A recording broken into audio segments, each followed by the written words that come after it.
Hello and welcome back to the Lieberland Show. I'm your host, Adam Carswell, and today I'm joined by a good friend of mine, Jeremy Bernal. Jeremy and I, hey, how you doing, Jeremy? We I want to say we go way back. I guess it's not that long, but it feels like it. And he's been a great neighbor here in the state of Florida for us too. We've hung out a few times, shared a few cigars, and all that good stuff. And he recently, in a group that we're in, shared a presentation on really what I would call the power of farming and really, creating a more personally responsible life for yourself as far as supplying yourself with food and all the necessities. But I think the title of the presentation was ranching in a free society. I might get that wrong, but Jeremy's got the whole presentation boiled down to about roughly 20 minutes here that he's going to share with us. So I just wanted to get this out to the Lieberland community, see what we could learn from it, and then take it from there. So Jeremy, great to have you here. Is there anything Thank you. in particular, any hello messages or things that you're looking forward to in today's presentation before we dive in? Not really. I guess we could just get to So it. you got your legalized freedom t-shirt on. Oh, yeah, legalized freedom. Good start. All right. Well, on that note, I'll let you take it away. All right, let's see if we can get the screen share going. How did I do this? Start share. Yeah. Share By the way, screen. if you're listening, I just realized if you're listening on Apple Podcasts or Spotify, there'll be a YouTube link in the show notes so you can see the presentation here. But yeah, Jeremy, go ahead. Okay, I'll try to make it as easy as I can. So, farming in a free society, or how to farm in an unfree world, how to farm free in an unfree world. So yes, our world is definitely not free, obviously. So, well, let's talk about defining our terms, which we like to do. So what is farming? Well, farming is creating food or livestock, and it requires soil, fertilizer, feed, water, seeds, livestock, land. Some of these are self-seeding, self-perpetuating, etc. Needs space of territory, land, indoor space, greenhouses, vertical area with light and water, etc. Hydroponics requires care, monitoring soil, weather, water, breeding, genetic management, nutrition, veterinary checks, planning for seasons to know what grows when. All these things are typically gotten through labor and or free trade with individuals. In an environment where you're left alone to go about your day without threats or distractions and trade the fruits of your labors, the story ends happily here. But how do we decide what is our land? Any possession in a truly free society is really only yours insofar as you can defend it by yourself through force or by proxy with minions or via some form of government, whether micro or macro, i.e. force once again. Whether benevolent or malevolent, force is required, whether it comes in the form of violent defense or enforcement of paper contracts. This is a big can of worms. We can argue about it for days and days and days. Well, you have some experience dealing with the paper contracts, right? And the joys. Yes. And so, I mean, what would be your takeaway from navigating that space and doing it successfully now? I mean, for the most part, your land will stay your land forever unless they want to build a highway through it or expropriate it through eminent domain. The odds of that happening are kind of slim to none. Where the government kind of encroaches the most, and we'll talk about this in just a little bit, is your practices on that land. It's much easier for them to harass you that way than it is for them to take your land away from you. Sure. Yep, I think we definitely agree at Lieberland with that. So yeah, continue. Yeah. So, the idealistic dreams of what could or should be doesn't put food on our tables. Instead, we should focus on what gives us the freest possible outcome in today's world as it pertains to farming. So to quote Doug Casey, farmers are always fare poorly when the elite capture the apparatus of the state. One reason is that as a group, farmers are basically entrepreneurs. We don't work regular hours. We don't take orders from supervisors working in cubes. We're very independent. We have to buy and sell like merchants. We have to be practical field level biologists, botanists, zoologists, veterinarians, meteorologists, businessmen, mechanics, and dozens of other things. A successful farmer is naturally multifaceted and multi-talented, not the type of person prone to taking orders from high up. He's a person that owns property and knows its value and values it rightly. As a class, farmers tend to be natural enemies of socialist governments. It's true that they can be corrupted, much as many farmers have been in the U.S. with subsidies. But farmers tend to be independent thinkers. Governments, therefore, hold them in suspicion and are inclined to pay special attention to them. So, yeah, unless you walk the big party line of big ag, big pharma, big oil, and big finance, which are all kind of in bed together over this production of food, eventually the government will show up to shit on you, either directly or indirectly. In the USA, at least, farming remains mostly free. You can grow, slaughter, harvest, and consume anything on your own farm for your own purposes. You can share it with friends and family and strangers. You can give it away for free, but the moment it becomes commerce, or money changes hands and it suddenly needs to be checked for safety and all the rules come out. So the biggest threats to food freedom are the USDA, the WEF, the WHO, climate change cultists, war and sanctions, import-export tariffs, general bureaucracy, central planning, piracy on land and sea, i.e. poaching. The non-governmental threats tend to be mostly natural or neglect, drought, flood, weather, pests, soil depletion, land lost to development, climate change. Yes, it changes, but it's usually not because of us. Invasive species, extinctions, famines, et cetera, et cetera. Interestingly enough, these items can all be triggered and exacerbated by government meddling and bad policy. So, I mean, in most of these cases, the government is the amplifier of the bad stuff that happens to farmland. In the USA, 175 acres of farmland is lost to development every hour. That is 3 acres per minute. So every 3 minutes, food production capacity of an entire family, assuming, that entire family runs on 10 acres, is erased. That's, every 3 minutes, an entire family's food gone. So the greatest enemy is probably the USDA.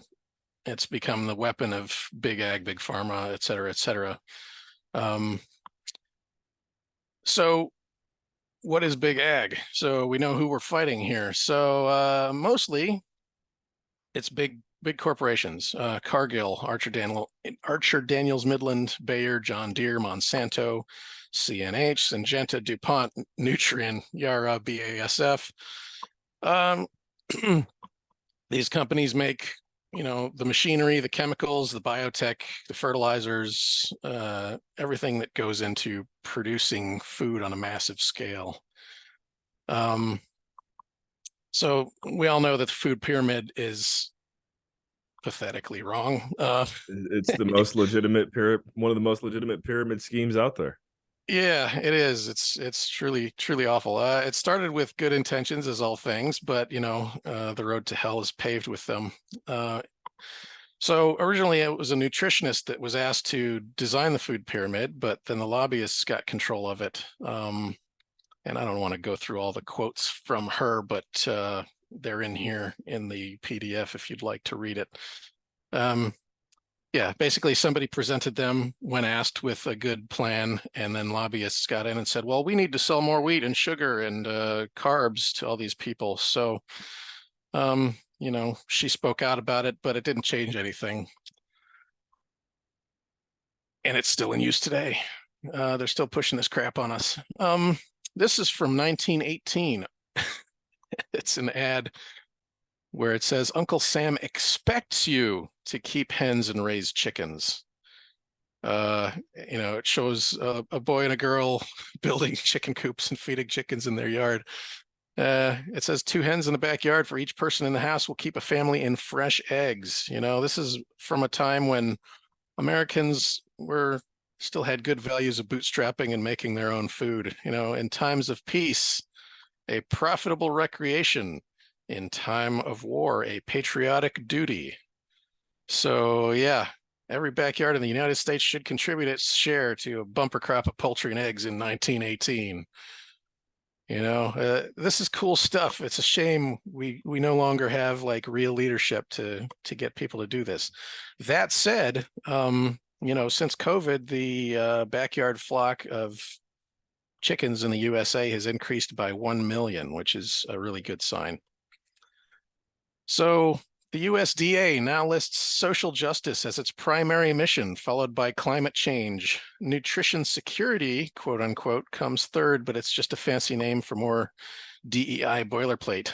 You can look at their website right now and see this exact same stuff. How the mighty have fallen, from Uncle Sam insists that you grow chickens to, food equity, food security, recognize that structural iniquities make it hard for people to eat healthy and be physically active. Oh God, it makes me want to vomit, honestly. It's structural racism increases food insecurity. All right. So well, actually, no, I'll wait till I'm just wondering how this has affected your ability to do what you do. But we'll get to, I guess, the Q&A. Yeah, we can talk about that. I mean, there's a lot of laws and permits and things you have to go through to legally sell meat, and it varies from state to state. But if the feds get involved, like in this case right here, we'll talk about there's all kinds of different cases where the USDA has overstepped and acted like, they literally have a SWAT team. It's ridiculous to go after people making food for people who want to buy this food. But there's been a series of organized and related raids on farms and private purchasing clubs, mainly instigated by the milk lobby and the USDA and the FDA. Here in Venice, California, the Rossum Food Club was raided by armed federal and county agents who arrested a club volunteer and seized computers, files, cash, $70,000 worth of perishable produce. James Stewart, 64, was charged on 13 counts, 12 of them related to the processing and sale of unpasteurized milk to club members. The other count involved unwashed room temperature eggs. Oh no, a storage method Rossum members prefer. The agents dumped gallons of raw milk and filled a large flatbed with seized food, including coconuts, watermelons, and frozen buffalo meat. Oh no, they're going to eat stuff that they want to eat. And, none of these people got sick. Amos Miller, this case is ongoing. He's an Amish farmer whose farm was raided. He had 4,000 members in his purchasing club, a private purchasing club, mind you, nationwide. They threatened him with fines and jail time, and they're trying to shut down his farm. They said he can't sell his meat, et cetera, et cetera. They told him he had no right to represent himself in court, which is absurd. Anyways, the regulations they have, they regulate the slaughter and sale of cattle, eggs, and raw milk, but they don't require anything for rabbits, water buffalo, fish. It's mainly the lobby groups. You could see specifically the lobby groups are the ones who made these laws. They don't care about water buffaloes or rabbits because that doesn't hurt their bottom line. But, if other people are selling their own beef, without having to go through the gatekeepers, then it becomes a problem. And unfortunately, the rest of the world uses these models for their own systems. The WEF and WHO provide guidance behind the scenes, and now the USDA is following page for page the exact WEF 2030 agenda with its new DEI directives, COVID slaughterhouse lockdowns and delays, culling and confiscation for climate change, and et cetera, et cetera. And actually, this is a couple of months out of date, but it's now illegal for farmers in the USA to buy antibiotics over the counter to treat our own livestock without a vet's prescription. So here's one way that the USDA has screwed up things. Bird flu is a thing that could have been prevented, but over decades of treating birds for bird flu with leaky vaccines, it's made the disease worse. It's well documented. It's happened not only with bird flu, but with Marek's disease, which is a sort of chicken herpes that once was just an inconvenience, but has now become a deadly virus that kills lots of birds. I think it's mainly because it's just leaky vaccines. I mean, the science shows it, and there's many studies that prove this.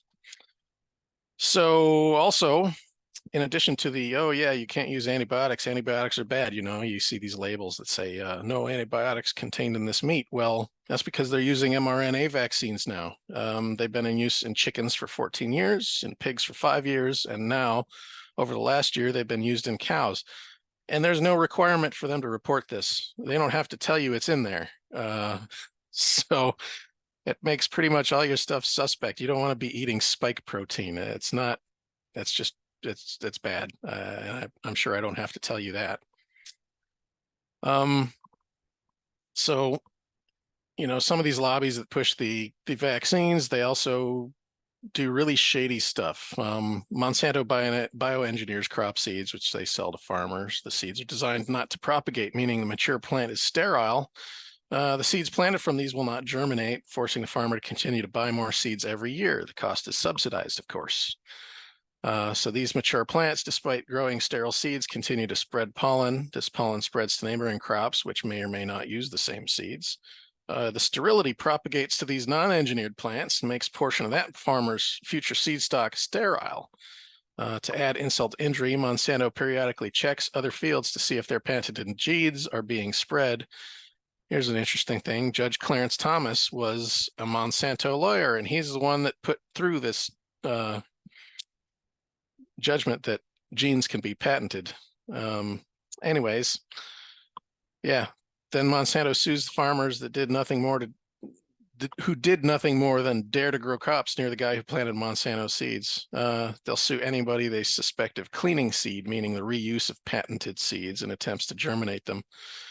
The contracts with their captive consumer farmers demand that they continue to buy new seed every harvest. Raw milk. The milk lobby's evil, right? Raw milk has been consumed by humans for millions of years. Pasteurization has only been commercially done to milk since the early 1900s. It did not become law until 1947, and it did not become legally required for interstate commerce in 1973. While pasteurization is not a difficult or expensive thing to do, it's time-consuming, requires dedicated equipment such as a pressure canner or a refrigerator, and space to store and operate it all. The percentage of time needed for a small farmer to pasteurize his own milk takes a massive toll compared to a large operation that can afford an assembly line to automate it. This effectively kicks the small farmer out of the commercial milk market. And this is, of course, by design. The milk lobby is working hard to keep that boot on the neck of small farmers, even when these farmers have a customer base which knows the risks and actively seeks the nutritional benefits of raw milk. So why is all of this important? Well, big ag allied with government will sell you the machinery, which saves labor, but also encourages soil depletion.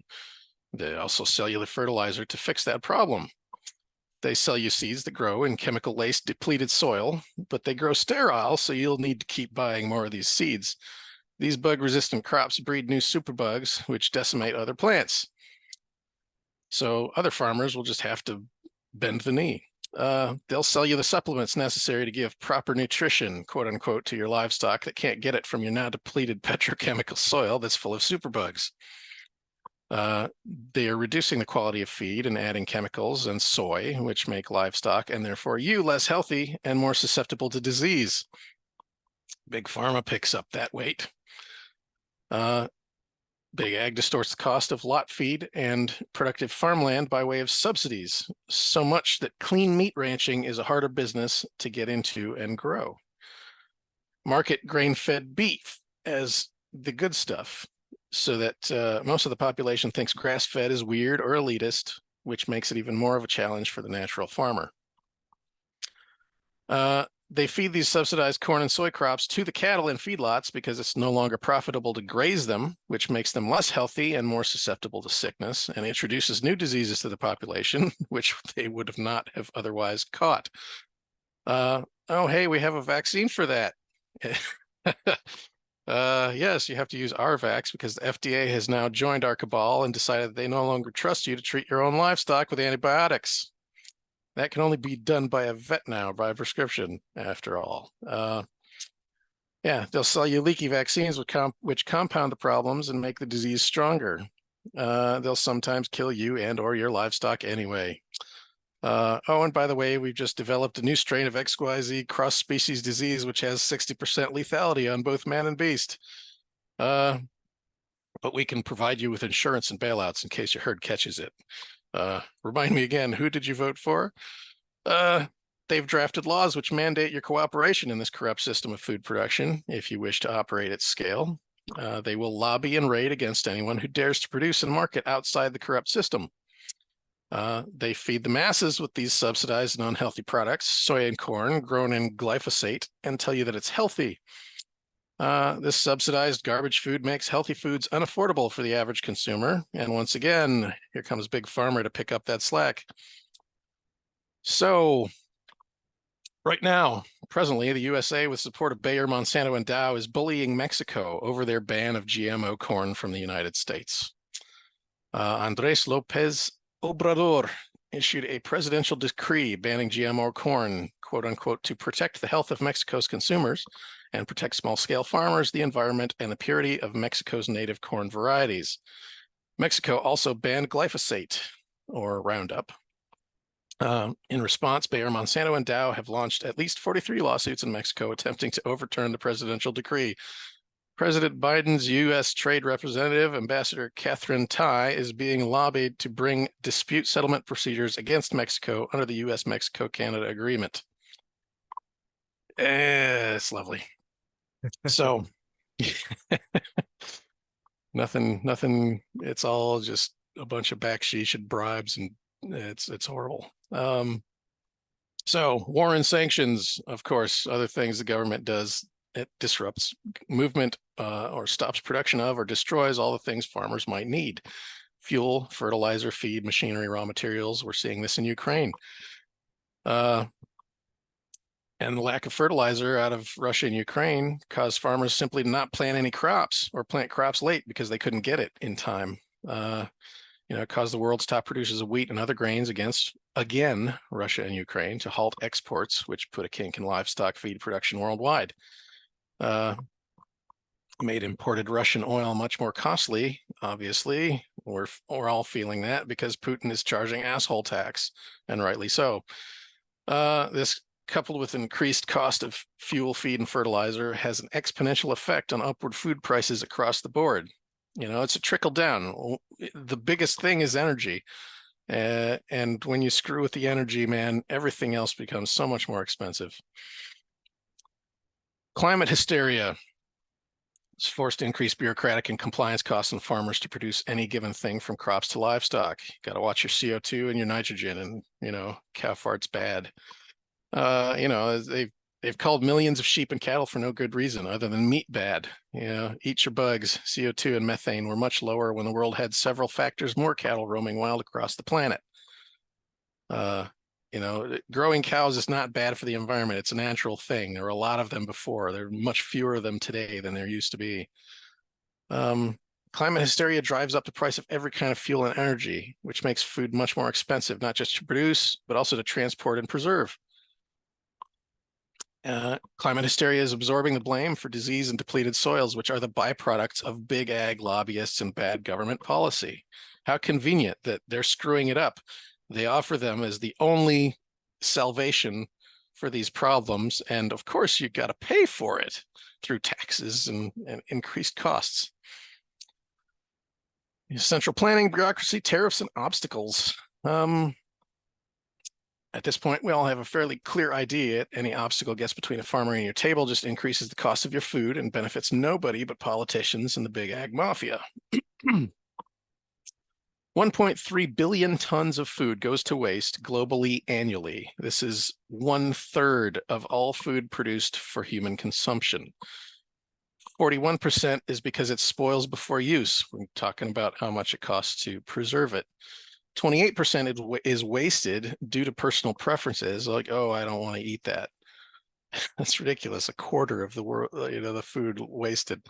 And 25% is wasted because too much was prepared. So the world has no food shortage. The world is drowning in food. It should not be expensive, and yet people still go starving in the world.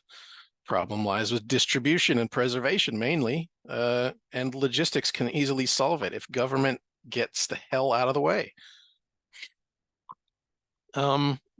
Piracy and poaching is a problem. It's not too big a deal now, but as countries become more third worldish and there's more refugees, they will, people will go and kill a cow in a farmer's field just to take a leg home to feed their family and leave the body rotting. It just happens.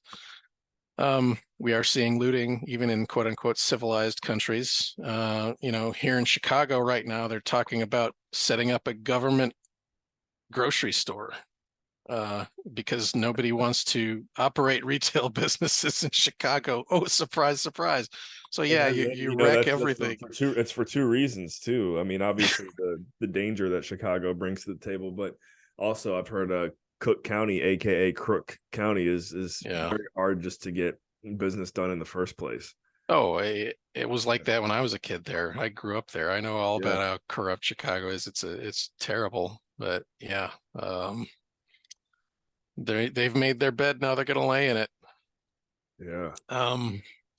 But yeah, if these future trends continue, it's not too bright and shiny. I'm not going to fill you with black pills because, I believe in offering the white pills with the black pills. We just have to realize that there's a problem. It's heading in the right direction and do the things we need to do to fix it. So the trend is that food laws are being redirected not towards cleanliness and safely, but towards supplying the lazy at the expense of the productive in the name of equity. I hate that word now. UBI will be rolled out to feed the unwashed masses and weaponize against people who don't fit narratives or don't walk the party line. Speaking of the commie grocery store in Chicago, carbon credits, rationing, social credit. Farming laws and regulations will become so onerous that it kicks small producers out of the market, leaving it all up to big ag. And they're pushing that big time with, the buy up of all this rural property. So yeah, 100% is the percentage at which the world's food system is presently fucked. But there's hope. Real food movements are springing up everywhere. Like I said earlier about the backyard chicken population's increase of 1 million-fold in the past couple of years. COVID backfired in many respects, made people turn their attention inward towards holistic health. And in the USA presently, if you grow, process, slaughter your own food, there's nothing the USDA can do to you. There's I think that's the biggest takeaway right there, right? Just that sentence alone. You can do it yourself, and there's nothing they can do to you, so long as you don't sell it to anybody else. And then there's ways around that too. If you're interested in black market burgers, let us know. Yeah. But you could set up private membership associations, and that brings the commerce out of the public domain and makes it applicable to private membership laws. And you can get away with a lot of stuff that way. And you can circumvent a lot of state laws that way. Good news is that several countries have already banned the use of glyphosate and GMOs, and more are joining the clean food bandwagon. Unfortunately, USA is not there yet because, Monsanto will have to really give that up, and they don't want it. That's their cash cow. It'll take a while, but, people are wising up. People don't want to buy food with glyphosate. If you want to legally sell your produce and stuff, it's got to be processed at a USDA certified and overseen slaughterhouse. Unfortunately, causes slowdowns, causes delays. In many cases, if the inspectors didn't want to go to areas that had a lot of COVID, they couldn't run the processing plants without their, supervision. And this is part of why store shelves went empty of beef and pork. You'd think that beef and pork producers would care that they had less sales, but they're insured and subsidized by the same big ag companies and the government. 16 billion of the 1.9 trillion COVID relief bill was earmarked as farm aid payments doled out by the USDA, and of course, focused on benefiting farmers of color who are socially disadvantaged. The Fed spending on paying farmers not to farm nearly doubled between 2021 and 2022. So there's already food shortages. Why is the Fed paying farmers not to farm? It's ridiculous. Because artificial scarcity gives bureaucrats power. They don't care about preventing hunger, famine, or disease. They care about creating and preserving the conditions in which it thrives because it gives them power, lets them dole out favors. There's no profit in staying out of the way and letting people go about their business. There's much profit in being the gatekeeper for all those activities. Here's a famous quote by Mark Twain. In order to make a man or a boy covet a thing, it is only necessary to make the thing difficult to attain. So how do we fight all this? Number one, for God's sake, get the fuck out of cities and move somewhere rural. Form tight-knit communities, both physical and online. With this comes security against encroachment by government or looters. Builds a safety net with other producers of food. There's an interesting book called Rural Home Defense by Don Shift. It goes through a lot of what happened in Zimbabwe to the farmers and how they strategized against people. And they basically built these armed kind of farm prisons. Anyways, check it out if you have time. Grow your own food. Oh, you had a question? I've got a few here, but just we'll wait till you wrap it up. Okay. Yeah, we're almost done. So yeah, grow your own food. Even a small garden helps. Just a few chickens that like Uncle Sam wanted, you know. Victory gardens were great in World War II. My grandparents told me stories about, you know, how the government gave them seed packets and, you know, encouraged them to grow stuff in their victory garden. And so they did. And so they had way too much. And they'd make a basket every evening of their surplus. And they'd go and they'd go walk around the neighborhood and they'd drop the basket off on their neighbor's porch. And when they got back home, some other neighbor had dropped a basket of their surplus on their porch. So everybody had so much food to go around. It doesn't take a lot. If a bunch of people do it, it's amazing how quickly it all adds up. The PMA, the private membership organization, it doesn't prevent raids like in the cases cited before, but they do still offer a modicum of legal protection. The government likes to make examples, but if people fight back, the government also does not like the bad press. It's hard to spin all that tax money burned and aggression aimed at Amish dudes selling milk to willing customers. There are such things as food churches. They're similar to PMAs, you know, separation of church and state. What happens in the church is none of the government's business. The body is a temple. It can be done. It has been done. Make connections with local farmers. Buy your meat and produce from local people. If and when supermarkets run out, they'll still have stuff to sell you. And you get it much cheaper. You get much better quality product. You know exactly where it lived, how it died. It's much better stuff you can get in the store. Pay attention to food and farming politics in the news. You know, the spotlight makes the cockroaches run. Also, I know that we're all kind of anarcho-capitalists and libertarians, but you know, supporting the Prime Act, which is on the Senate floor right now, you know, it'll kick the FDA out of private farm sales and keep them out of interstate commerce. And basically, it's nationwide food freedom law. Just because we're ANCAPs doesn't mean we can't use the state apparatus to help protect ourselves and others. The best laws are the ones that shield you from government, and we don't have enough of that happening today. So the rest of this is some things about DIY, and I guess you could look that over if you want in the PDF. Sure. Further resources and readings, check out Joel Salatin's teachings. He's a really great guy with really great ideas.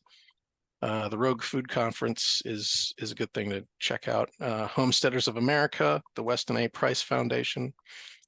Yeah, so I guess we can open up the floor for Q&A. For some questions here. And thank you for I remember the first time I saw you give that presentation. Always hits harder the second time, right? But I know you condensed it to make it happen. So thank you for doing that and sharing it with Lieberland.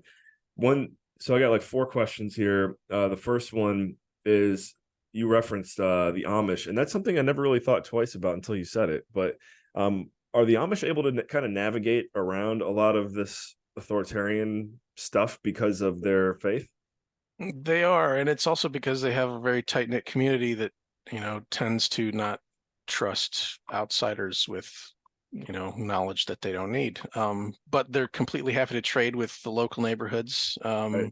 A lot of these farms out there are Amish, and you never know it. They're not opposed to technology; they're just opposed to electricity, Yeah. Oh, I and not love it. necessarily all of them. I've seen them all use like a lot of modern stuff. But Right. yeah, they have long family traditions of just producing stuff that they need and selling the surplus. And I mean, that's kind of our farm model here.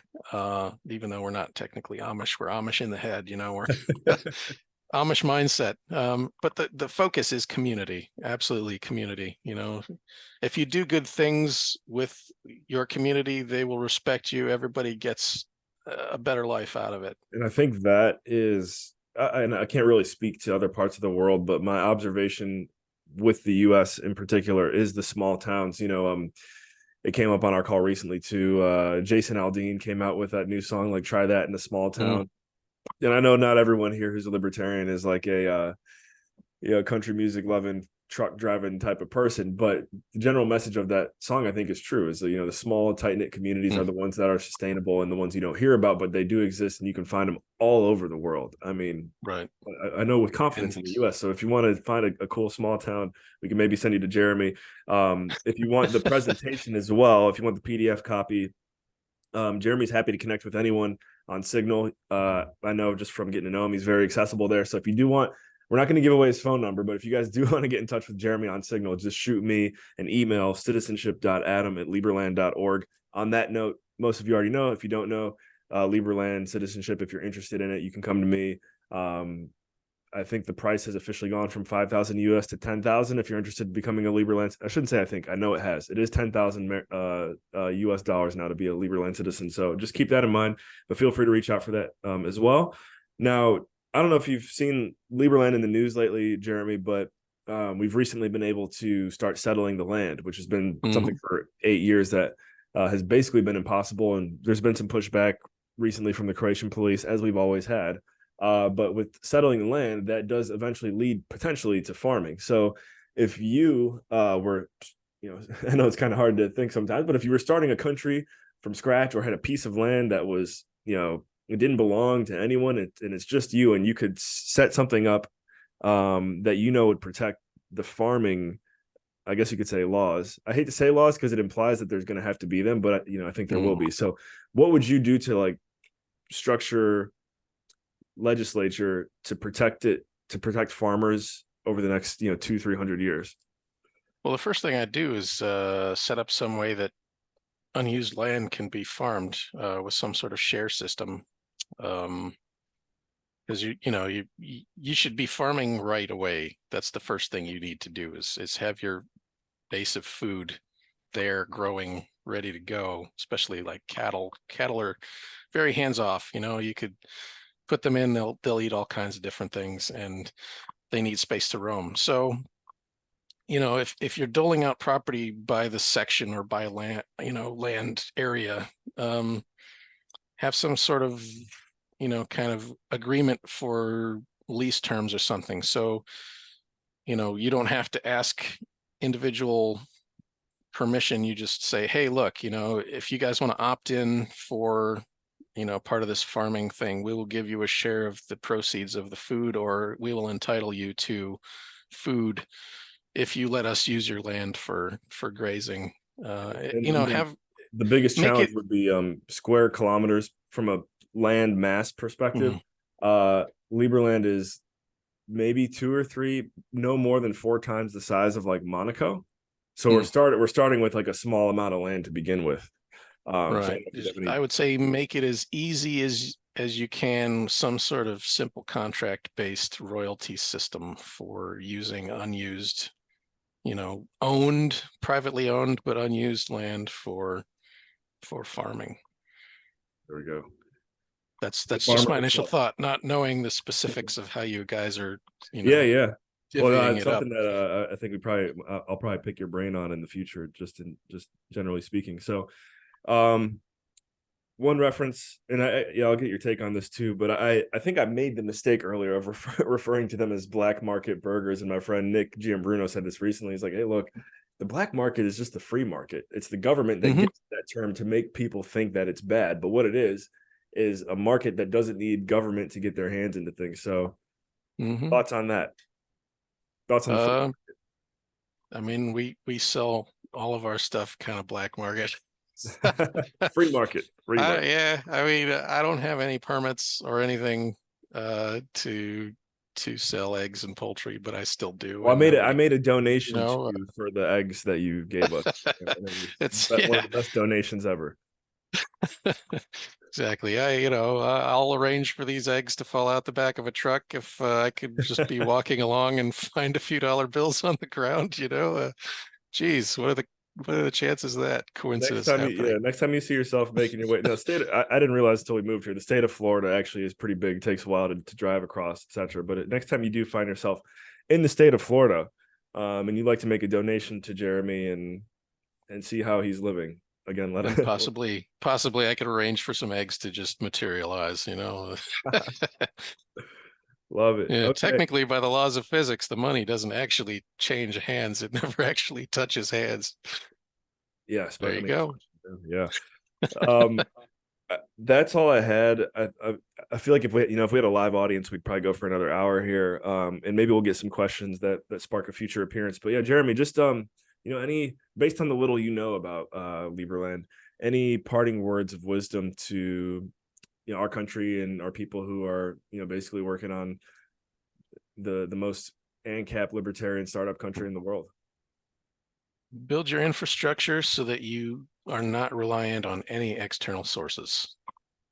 That means your food infrastructure, your electrical infrastructure, and anything you need. Try to minimize, the ability of anyone else to meddle with your supplies.